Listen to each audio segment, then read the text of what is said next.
Tov, we are in Perek Chet, Pasuk Tet Vav. The first Pasuk is pretty straightforward. Daber Elohim el Noach lemor.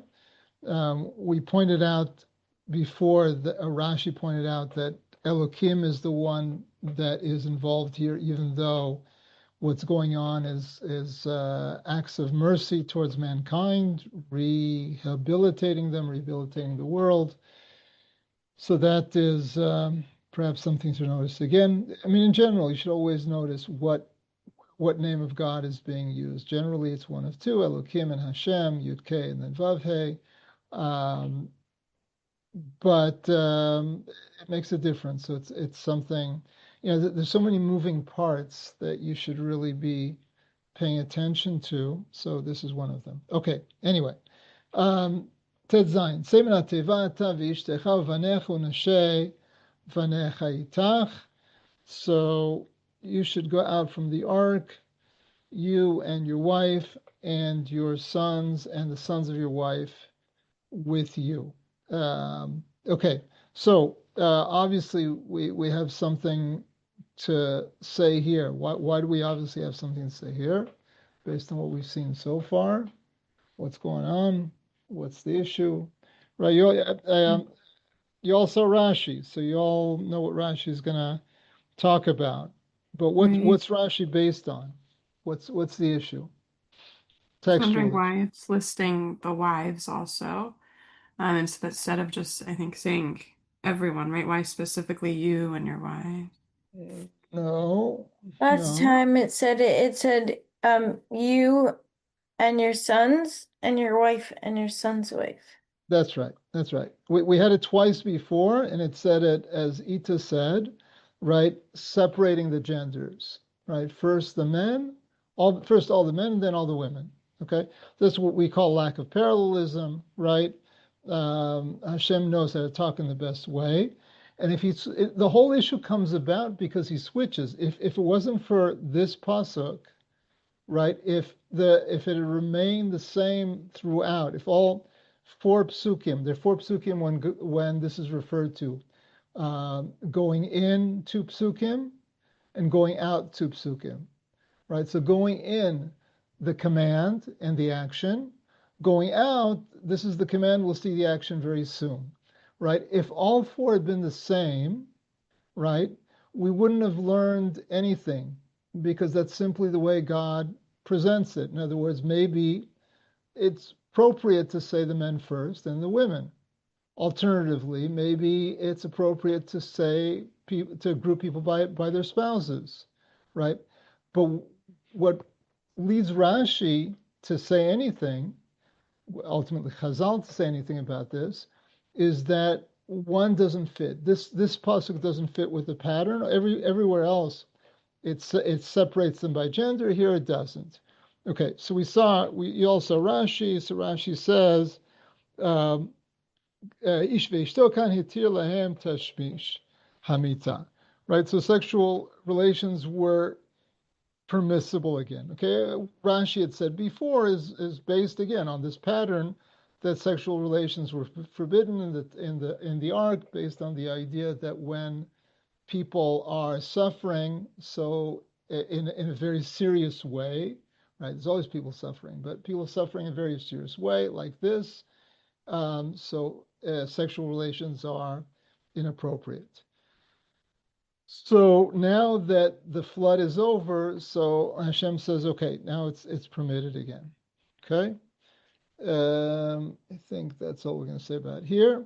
Let's go to the next verse, and we'll get back to it in Pasuk Yud Chet when we see this thing again. Okay, so Yud Zayin, Kol hachaya asher itcha mikol basar ba'of behema uvechol haremes al haaretz. Hotze itach v'shalzu ba'aretz v'rovu al haaretz. I'm sorry, I read that wrong, right? The starting, well, I'll just read it again. V'chol haya asher itcha mikol basar ba'of v'hema v'chol haremes al haaretz ha-yitzeh itach v'shalzu ba'aretz v'rovu al haaretz. Right, so the ha-yitzeh is a Greek tiv, right? It's, as Rashi points out, right? It's written one way and written another. When it's that way, so the Torah is trying to teach us something. Obviously, otherwise, why not just write it how we read it, right? Interestingly enough, Rashi doesn't always comment on Kriyativs. Um, and Rashi also doesn't always comment on when something is chaser. I'm not sure why not. It's an interesting question why Rashi does, Rashi doesn't. But in any case, here he does, and says Hayetze Hotzei Ktiv, Hayetze Kri, right? You read it, that went out. Hotzei, the way I read it the first time by mistake, means to take out, bring out, right? So what Rashi says, the Torah is really trying to communicate both at the same time, which is essentially basically um, what the idea is in general. There are two messages, one which is the pshat and one which is more subliminal, right? So how you'd say amur lahem shiyitzeu chutza im einam hotzim letzeit hotziem ata, right? So tell them to that they should go out. And if they don't want to go out, so you need to take them out, right? Similar to the way they went in. There was a whole discussion about, right, did they come on their own? Did Noah had to bring them in? Whether there was a distinction between the tahor, the extra animals, right, the extra 5 or 6 pairs rather of the kosher animals who were going to be slaughtered. Maybe they didn't come on by force. So there's this tension throughout. I mean, it's interesting that the things that exist on the way in have their parallels on the way out. So just like there's this tension of wanting to the animals wanting to go to the teva, there's also a tension that the animals don't necessarily want to leave the teva. The teva is a very safe place. I mean, it's got all sorts of problems. It's sort of like the womb. The womb is very safe. It's also very limiting. So teva is the same sort of situation. The other thing that Rashi comments on is Vishartsu Ba'aretz, right? What's Rashi's issue here? Any sense? Any idea?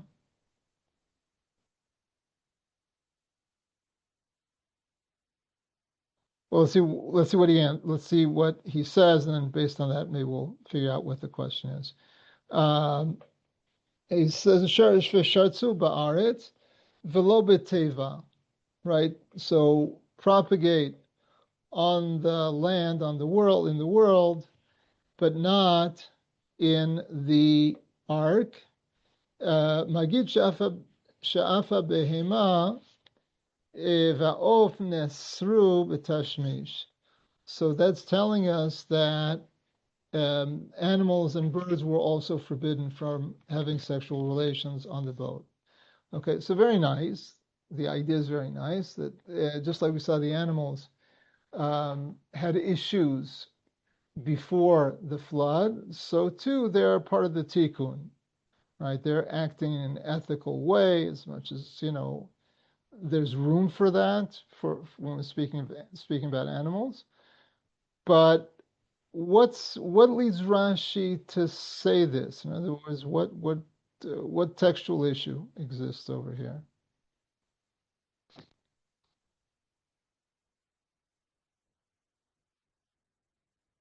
Anyone? Wait 1 second. I just gotta do something.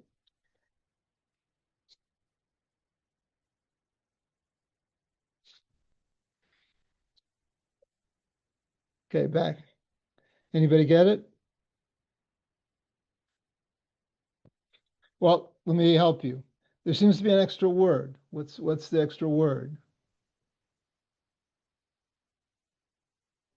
Ba'aretz. Yeah, Baritz, right? Baritz is extra. meaning that's already understood. Where else are they going to go? In space, right? So that seems to be Rashi's issue.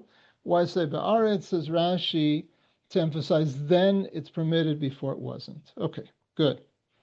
Thank you. I'm sure Orly and Ariel were also thinking that answer, but it seems so obvious that you didn't say it, right? No, maybe. Ariel says yes. Okay. I mean, and I'm not, and I don't say that only purely in jest, because I remember when I was in Shiur, whenever the rabbi would ask a super obvious question, everybody was embarrassed to answer because they thought he couldn't be asking that because it's too obvious. So sometimes, yeah, sometimes the question is an obvious question. Okay, so let us move on to Pasuk Yudchet. Okay, so now you're gonna want to jump all over this one. Everybody's gonna jump all over this one. Okay, just blurt it out as soon as you're ready. V'yetze Noach uvanav ve'ishto nashev vanav ito. And Noach and his sons and his wife and the wives of his sons went out with him. Okay, blurt it out. What's going on here? He didn't listen to Hashem. Right, good. Yafe. It sounds like, well, spell it out. Spell it out. Hashem said that Noach will go out with his wife and the sons will go out with their wives, and instead Noach and his sons went out and then the wives went out. Right, great. Okay, so that's based on the case we've built up, based on the close reading we've built up. Separation means separate. Together means together, and there is this meaning. It's not just the distinction is not just arbitrary. Hashem now wants them to be together. By the way, one doesn't have to say that if you think about it, right? I mean, Hashem permitted sexual relations. He didn't say you have to always be together, right? That they went out separately doesn't necessarily mean anything. The thing is, however, the fact that the Torah has been playing with this and describes it in this way makes us think otherwise, makes us think, I think the simplest thing to say is what Ita just said, is that didn't listen to God's command. Okay, Rashi is going to take this position. He doesn't say it here, he's going to say it later. What's going on? Why wouldn't they listen to God? Any thoughts?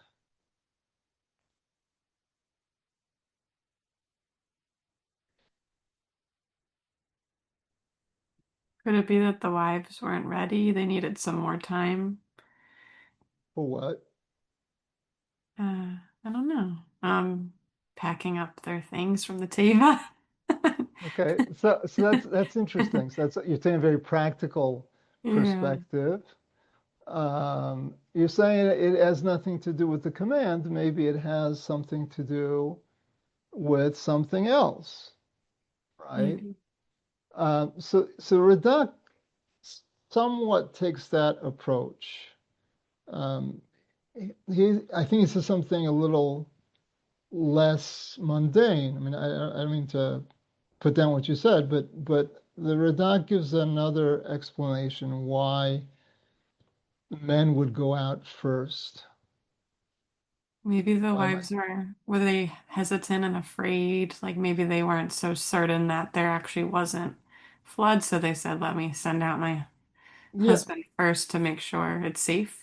yeah. That says it's Uh, essentially exactly what the Radak says, right? That men are bolder, men are supposed to take on these type of responsibilities. So it's not in reaction to the tzivoy they accept, obviously, that's what they need to do. And as soon as they set up living quarters, that's what they're going to do. But as far as leaving the teva, there's something else going on, right? So that's what Radak says. But as far as the main approach, which is Chazal, which is what Ita said, which Rashi is going to say later on, Rashi says that Noach wasn't convinced that this wasn't going to happen again, right? After all, there may or may not have been a brit about this before. We saw some reference to a brit when they went into the teva, but it was really not clear what it was about. Okay, so Noach, having experienced this disaster once, is concerned it can happen again. Noach and his children, right? Why give birth for destruction, similar to when the Jews decided to separate from their wives in Egypt, right? Their children being thrown into the river.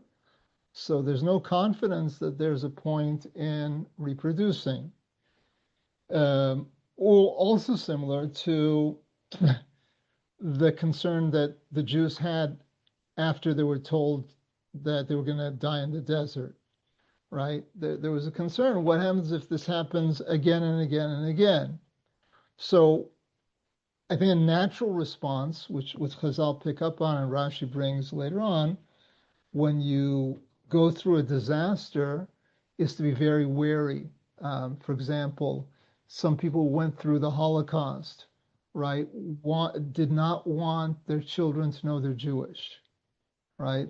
Because they're simply scared that it's going to happen again, right? That sort of traumatic experience makes a person become extremely cautious.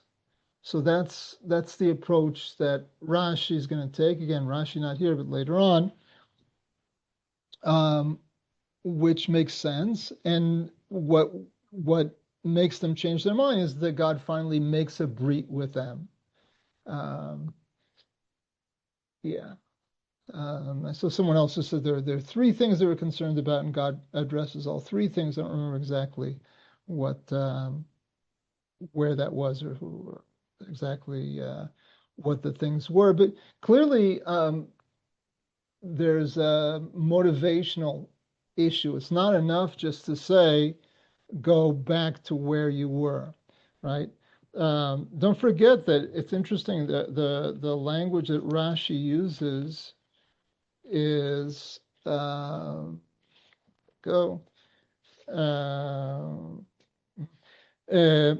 kan hitir lehem, right? So that's a little different than the way Ita described it. What's the difference between what Ita said and what Rashi said?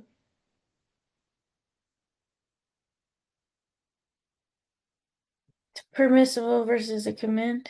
Yeah, exactly. Good. No one else remember what Ita said? Was that the problem? I remembered what you said. You got to listen to each other, right? So yeah, so if and it's very interesting that Rashi says that, because that makes it quite different.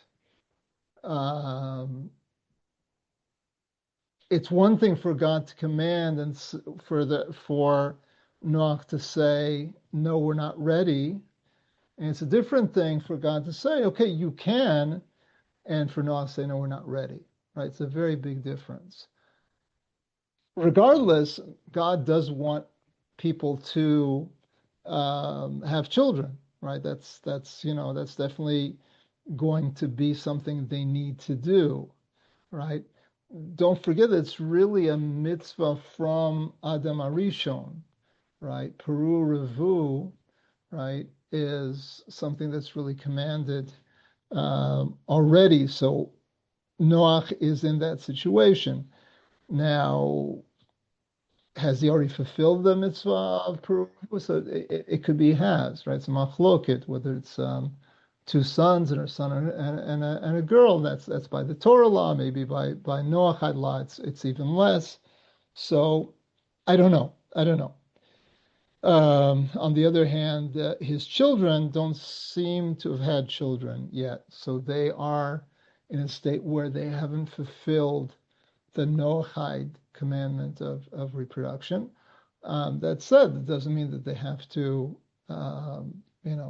cohabitate as the first possible moment. Certainly, when they're going out, that's not really what's going on anyway.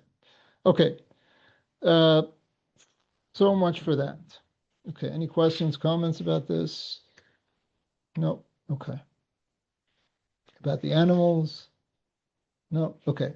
So, Pasuk Yud Tet, Kol HaChayav, Kol HaRemes, V'Kol HaOf, Kol Romes Al Aretz Mishpachotehem, Yitzu Min HaTeva. So, so did you see? Did I tell you to look at Rashi here? No, actually, I didn't tell you to look at Rashi in Yud Tet, but maybe I should have. No, actually, no. You know what? Rashi, Lemishpachotehem. Some people learn it differently than Rashi. That the animals did go back to being families, meaning being husband and wife. Rashi learns otherwise. That they accepted to only stay to their own species. There's an interesting thing that's pointed out. I just saw. I don't remember who said it. That on the boat, right? Obviously, animals didn't attack each other, didn't eat each other, right? Because otherwise we'd be losing some of the species, right? It's not what happens, right? So an interesting question is, did animals eat other animals before the flood or not, right? We're not told. We're not told by the Torah. I forgot who I saw wanted to say that the animals, maybe it was Hirsch, I don't remember, that the animals only now came to a situation where they're eating each other. Okay. Yet on their way out, they have to leave peaceably in their families, right, without attacking each other so that they, in fact, can reproduce. Okay. So, פסוק כ' ויבן נוח מזבח לאדוני ויקח מכל הבהמה הטהורה מכל העוף הטהור ויעל עולות במזבח. So Noach built an ark, built a what do you call it, an altar to God, right? Yud Kei Vav Kei. And he took from all the pure animals and from all of the pure birds, and he brought up burnt offerings on the altar. Incidentally, olot is the only type of offering that Noachides bring, right? So up until the Torah, that's what you do. You don't. There's no such thing as shlamim, where you eat part of it, and or you give to the priest who's sacrificing it for you. It's all burnt up. That's what an olah is. And Noach takes from all the extra, right? It's not clear if he takes all of the extra, but each species at least has representatives that are sacrificed. We mentioned the question a few weeks back. What gave Noach the right to do this? Right? If you remember, the Or HaChaim pointed out back then that God had said, Kach lecha, take for yourself, which the Or HaChaim understood to be permission to do what you want for your needs. And your needs may well be to sacrifice. Now, I saw a modern commentator, Rabbi Henkin, who says that Noach did the wrong thing here. He shouldn't have sacrificed. That without God's command, he shouldn't have sacrificed. Do you have any arguments against him? I mean, you can argue for him, or any thoughts why this may or may not be right? Well, let's take a look at the next verse. וירח אדוני את ריח הניחוח ויאמר אדוני ליבו לא הוסיף לקלל עוד את האדמה בעבור האדם כי יצא לב האדם רע מנעוריו ולא אוסיף עוד להכות את כל חי כאשר עשיתי. Okay, so this is a very difficult verse. But the face of it may, the simple reading may argue against Rabbi Hankin. So let's first translate it. So God smelled the the pleasing smell, right? And both he and Rav Hirsch noticed that this is different than the normal way this is expressed. And you may have heard this expression before, Reach Nichoach. Right, does that sound familiar with you? Right, for sacrifices, pleasing smell, right? So they both notice that here it says hanichoach, the pleasing smell, right? Apparently it's the only place that says that. Usually it's just please, it is a pleasing smell. Here it's the pleasing smell, right? So they learn it completely different ways, but it's something that should be noticed, right? It's a lack of parallelism. It's interesting that Rashi doesn't presumably see this as an issue. In any case, so God smells it, and God says to his heart.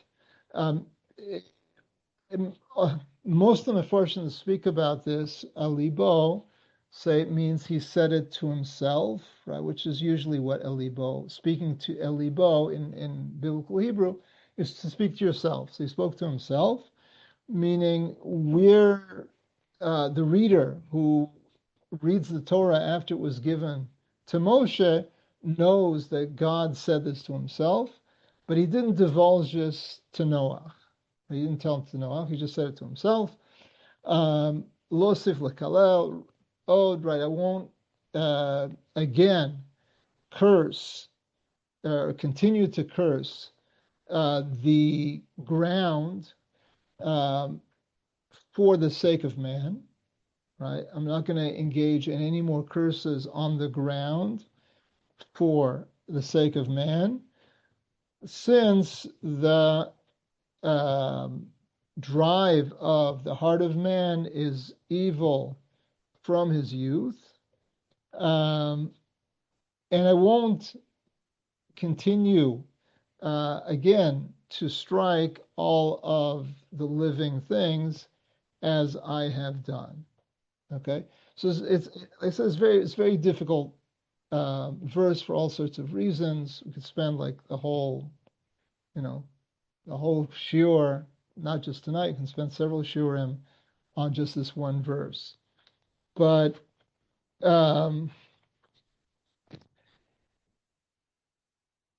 first of all, just getting back to where we started, right?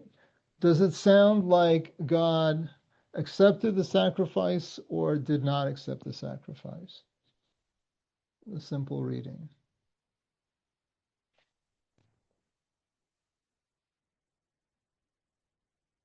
Accepted it. Yeah, it sounds like he accepted it, right? It sounds like it was a good thing. So that's what seems to be an argument against Rabbi Henkin, right? That he shouldn't have done it. If he shouldn't have done it, why would God find it acceptable? I mean, I think it's difficult to say that that's not what's going on here. And however we want to learn this next verse, what Rabbi Hankin says, by the way, I interrupted myself. However we want to learn this verse, I think it's hard not to see this as God accepting it. Rabbi Hankin wants to say that that verse, that very difficult part in the middle about man is evil from his youth, is the main reaction of God towards the sacrifice.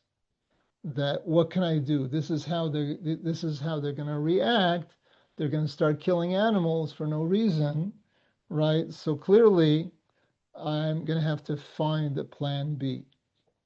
Right? It's interesting.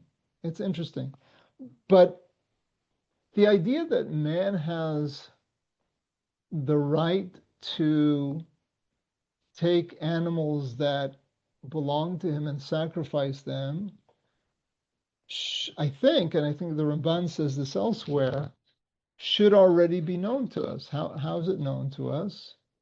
Meaning, at this point in the Torah, how is it known to us? Do we have any precedents?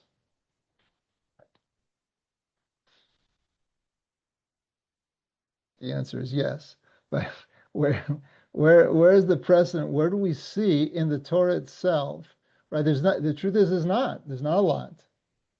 There's only one instance. But where have we seen sacrifices before? Cain and Hevel. Cain and Hevel, right? Okay. Yeah. And what did God think of their sacrifices? I'm trying to remember. I don't think he accepted it because Neither? Oh, he accepted, that's right. He accepted one but not the other. Was it? Right, accepted Hevel's, right? Hevel's, Cain's was not refined enough. It wasn't right. He just took what was left over, whereas Hevel took the finest that he had, right? So God accepts it, even though God had never commanded either Cain or Hevel to make sacrifices, right? And there also we could have asked, especially with Hevel, right, that who killed the animal. It would seem, I mean, I don't know, he took the fat of the animal unless he skinned off the fat. But even that, even if we say, I think it's a tortured reading, but even if we say he somehow spared the animal's life, but he took meat and flesh off of the animal to sacrifice to God, and God accepted it. So we see that man is permitted to use that which is in his possession, right? We know that human possession is a relative thing to begin with. We know that from Shemitah, that there's no such thing as total ownership. Ultimately, everything belongs to God.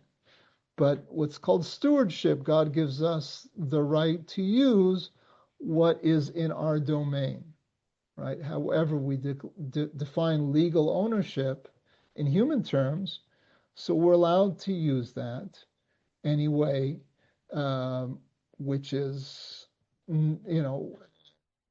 neutral or positive, and ideally positive, that it has a purpose. Two, take something and sacrifice it to God is presumably the highest thing that a person can do with an object. So I find Rabbi Henkin's position difficult. I mean, the bottom line is he follows the Rambam, who has a very negative view of sacrifices, as opposed to the Ramban's approach, which seems much more grounded in the text. Now, that doesn't mean that sacrifices is the ideal and it's the best of all things, but certainly it is. It seems to be a legitimate thing to do in order to bring oneself closer to God, and it seems that that's what happens here, except for this very strange phrase, right? God says that I see that man's what do you call it? His yetzer, his drive is evil from the beginning, and that's sandwiched in between the two lo osif, which Rashi, by the way, says, right? If you saw Rashi, kafal davar lishvua, right? So the doubling of this language is the nature of making an oath. Right, he brings from elsewhere that God refers to an oath that he took not to do this again. Now, the problem with and this is what Rav Hirsch talks about. I mean, there's a couple things that Rav Hirsch talks about, but one of the things that he says is very strange. It's as if God is giving up, right? If this is the reason that God's not going to punish man again or punish the earth for man again, it seems like God is shrugging his shoulders, so to speak, and saying, what can I do? This is the way man is, which sets up all sorts of problems. Like, what was God thinking? Like, God created man, so like, what was the chidush? It sounds like something new that he learned, and it doesn't seem to fit in with the general story. Again, except unless you go like Rabbi Henkin, it doesn't seem to go in with the main thrust of the story, which is that Noach is trying to rededicate himself and the world. He's been giving these animals, right? He understands, right? If you look at Rashi, we just took a look at in Chaf Aleph, but if you look at Rashi and Chaf, which I think I asked you to look at, Mikol Be'emat Torah, Amar lo tziva le'akadosh baruch hu lachnis me'ele zayin zayin ela kedei la'akriv korban mihem, right? Noach, it's not just that Noach felt moved to sacrifice to God. Noach felt that God was pushing him in that direction,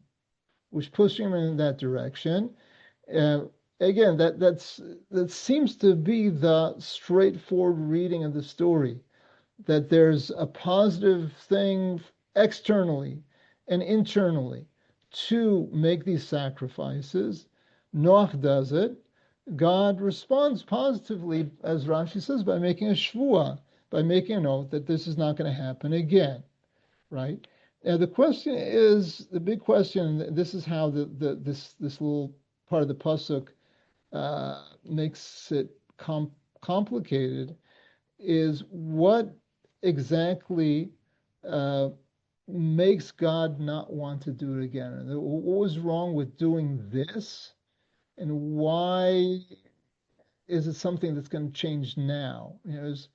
Uh, Human nature is something that God created, right? He knew it before the flood with the previous generation. If it was wrong to destroy man for that reason, again, the shrugging the shoulders type reason, then it was wrong before. If it was right to do it before, then it's right to do it again. What changed? So the truth is, even if Hirsch doesn't really address that so well. I mean, what most people say ultimately is that um, there's God always has contingencies, right? Um, just like, again, going back to the Jews in the desert, the main approach is that they would go to Eretz Yisrael there, quickly. Um, After coming to Har Sinai, after 49 days, it would go straight into the land. That's plan A, right? But plan A is dependent on the Jews doing what they need to do. There's always a plan B. In the case with the spies, so they sent the spies, they messed up. So God has a plan B, right? Now, in this pasuk, it's not presented so clearly as a plan A and plan B when it says God says man is like this, right? Which even with the plan A and plan B, it retains its difficulty because of this phrase of Yetzer Lev Adam Ra Minu Rav. Now, what Rav Hirsch does is he understands key here as even, right? It changes it completely. Even if, right? I mean, you may have, on a textual level, you may say, well, kid means say. It means a lot of things. Rav Hirsch says here it means even, right? Even if the Yetzer Lev Adam is bad from his youth. Now this is he's turning it upside down, right? When you say that, right? What he's saying, by the way, is that who do you expect to be evil, right? According to this, what would you say? Who do we expect to be evil? Forgetting about Rav Hirsch for a second. Who do we expect to be evil? Everybody. Evil, not necessarily. Sorry. Everybody. Well, okay, but I'm saying if you have to divide it by little kids or adults, right? And here, when I say evil, I don't mean like murder. I mean uh, mischievous, right? Undisciplined, right? Who would you say is that, right? The Children. the children, right? That's what you would say, and that would seem to be is the idea. I'm sure you've heard the idea that the Yetzer Hara comes with a child when they're born, but the Yetzer Tov only comes in when they're like 12 or 13, when they become B'nai Mitzvah. Okay, so meaning that the discipline and morals and ethics is something that's learned. The child is, um, if you want to break down good and evil to its most basic core, evil is about selfishness, right? It's about me coming first, right? So a child, a baby doesn't know to kill, right? He's not going to kill his parents and steal their money. Um, but he's going to do what he knows what to do, how to do to make sure his needs are taken care of first. That's not necessarily a bad thing. It's simply that's the way children are, right? So Rav Hirsch says no. He says first of all, ne'uro. I mean, I don't recall if he said na'arav. Na'arav is really not a baby. A na'ar is actually a 12, 13-year-old in halachic terms. So Rav Hirsch says the truth is it's the other way around. People, as they get older, become corrupted. Who are idealistic, right? The young people are idealistic, generally speaking. And he says that, the hope that people have for a better future is always with the youth, looking at the youth who are not yet jaded, not yet corrupted, not yet whatever other word you want to use, um, disillusioned, whatever. Um, so he says that God is saying, even in a generation where the youth is bad, right? Still, I'm not going to curse the earth again, right? I'm not going to do. I'm gonna do a different plan B that will work even in the worst case scenario. And this says that Rav Hirsch is the worst case scenario. And then the next verse works very well with what he says. I encourage you to read it, those two psukim in Rav Hirsch, if you have a version. Unfortunately, it's not online except in German, unless you read the German. Sfaria is going to have it very soon, but not soon enough for next week. I don't know where we're putting it up, um, but maybe you can borrow it if you don't own Rav Hirsch. If you're really desperate, you can plead with me to send you what do you call it to scan it and send it to you. But I'd rather you get it on your own. Okay. Anyway, so the next verse, right? Ad kol yemei haaretz zera v'katzir v'kor v'chom v'kayitz v'chora v'yom v'layla lo yishbotu, right? So, and still the days of the earth will be planting and reaping and cold and hot and summer and winter. Okay, so those are the 6 seasons, and day and night will not rest, right? So it also a very strange thing here, right? The seasons will continue constantly, day and night will continue, right? Chazal, and Rav Hirsch really develops this idea, but Chazal say that up until this point there were no seasons. Seasons begin now. Okay, and the change in the structure of the earth changes the capacity of man to do evil, right? So there's all sorts of other changes that aren't described in this verse that go along with it. So first of all, lifespans are going to be greatly shortened. There's another thing that Rav Hirsch cites a midrash, which I don't know if there's a textual basis for it, but says that they could walk from one end of the earth to another. Rav Hirsch understands that it's speaking about the continents all being connected, right? Which, according to geology, natural history, whatever, is in fact the case, right? The point that Rav Hirsch develops from Chazal is that life was very easy up until the flood. There was uniformity as a good thing in the sense that God gave bracha in every possible way to mankind. There's uniformity, and I say that's a good thing. It doesn't mean every person was the same, but it means there was one culture. So everybody understood each other, right? And presumably one language, Lashon HaKodesh, at this point, right? Until the end of the chapter, the end of the parsha, which we'll see the very end, towards the very end of our learning. If they can walk from one end of the earth to the other, they all have the same culture. There's only one season, and that season is spring, right? There's discussion about not needing to touch the earth for every 40 years, right?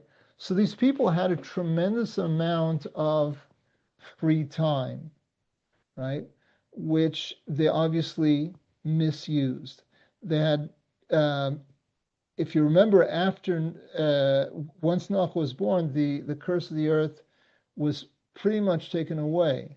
So there wasn't a lot of hard labor that they had to do, right? The seasons were such that was pleasant climate, right? Now, says Rav Hirsch, what's going on is man's life is shortened and it's differentiated, meaning cultures are going to be different. And he points out that, and from Jewish experience, we know this to be the case, when one culture, one civilization is destroying itself, becoming corrupt, another civilization elsewhere in the world with a different climate, right, is coming up in the world and developing itself, not just politically and militarily, but also morally and ethically, right?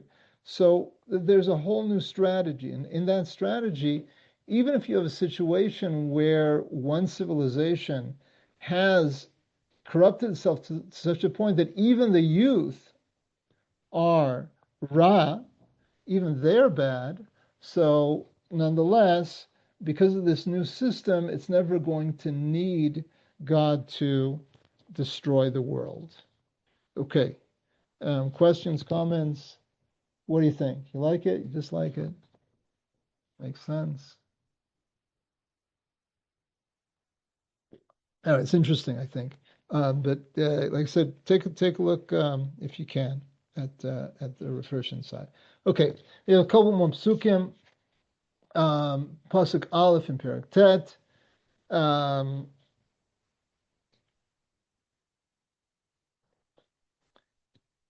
Yivarech Elohim et Noach v'et banav v'yomer lahem peru v'vu umilu et haaretz. Right, so God blesses Noach and his sons and said to them, "Be fruitful, multiply, and fill the earth." Right, so the mitzvah, right, in terms of mitzvah to reproduce only comes here. Before the mitzvah, if it was simply to go out of the ark. Ultimately, that's all that was commanded. Next verse, Morachem v'itchem yeh al kol chayat haaretz ve'al kol of hashemayim b'chol asher tirmos ha'adama v'chol dagei hayam b'yitchem nitanu. Okay, and your fear and other synonym for fear will be upon all of the animals of the earth, and upon all the birds of the heaven, upon everything that crawls over the ground, and all the fish of the sea, they will be given into your hand. Okay, Rashi, chitchem. What's Rashi's issue? What's Rashi's issue? So let's see what he says first. V'itchem.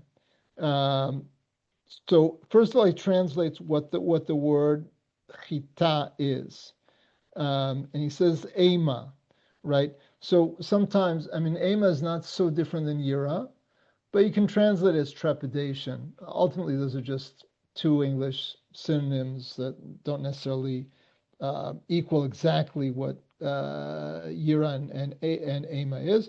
But says Rashi, that's what it is, right? And he brings another place where you have the word chitat, right, in Eov.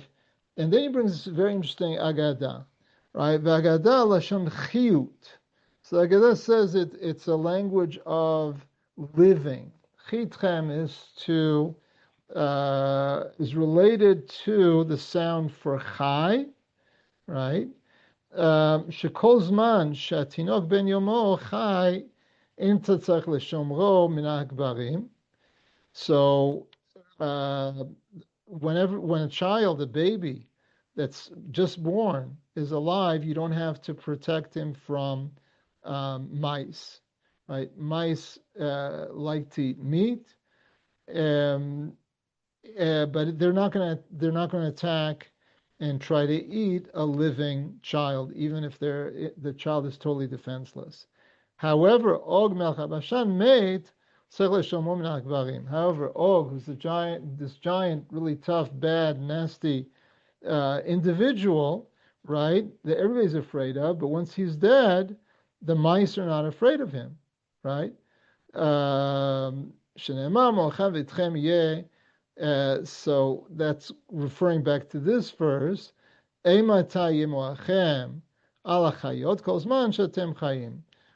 will there be fear over the animals towards you meaning people, whenever you're still alive? But if you're not alive, then it's not going to happen. What's Rashi's issue? Right? What's bothering Rashi? That he brings this Agadah. It's obviously on the word chitchem. What's with the word chitchem? What's the problem with it?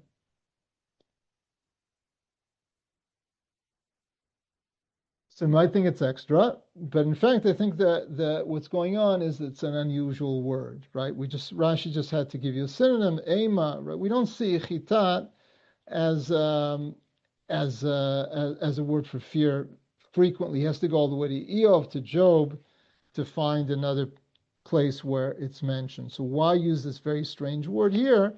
This is Rashi because it's similar to the word chai, to emphasize that the fear of animals towards man is relative and conditional. So it's conditional upon life, but I would add that Chazal and other places speak about it being conditional on acting like a person, not acting like an animal. That if a person descends from acting like a human being, then animals don't relate to him or her as a human being anymore. Okay? Whether that's factually, I mean, what Rashi said before in terms of dead and living people is certainly true, in a very obvious and real way. When it comes to morality, so it's not something that necessarily is so obvious to our eyes to behold, but presumably there's something to it nonetheless. Okay, let's just finish up the last psukim we said we wanted to cover. So Gimel Kol Remes Asher Hu Chai Lechem Yelo Chlak Yach Yesev Natati Lechem Et Kol. So all of that which crawls, that is alive, I've given to you to eat, like the grass, or the vegetable of the grass or the herbs or the plants, have I given it to you everything, right? So man is now allowed to eat animals, which wasn't the case before. However, the flesh in its soul, its blood you shall not eat. Okay, and the Chizkuni points out that this is necessary because we have a new situation, that now animals are permissible, and if that's the case, so now there's a reason for this mitzvah, right? So we all know about the Sheva mitzvot Bnei Noach. There's 7 laws that Bnei Noach are commanded.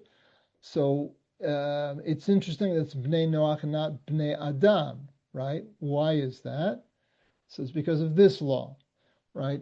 6 of the 7 laws, the Bnei Adam and his offspring were commanded in 6 of the 7 laws, right? The 7th is not to eat aver min achai, as Rashi points out here, not to eat a limb from a living animal, and that only becomes operative when they're allowed to eat meat, right? So up until that point, it's not relevant. Once you can, this is a bottom line thing. It doesn't matter whether you're talking about a wild animal, a domesticated animal, or a bird, right? There's a very basic notion that life is holy, right? Life is holy, and therefore it doesn't go together with eating. If something is dead, it's something else. But so long as it has life, you can't eat a part of it, even though it's been separated from the animal itself. Okay, we're finished for this evening. Any questions, comments, jokes?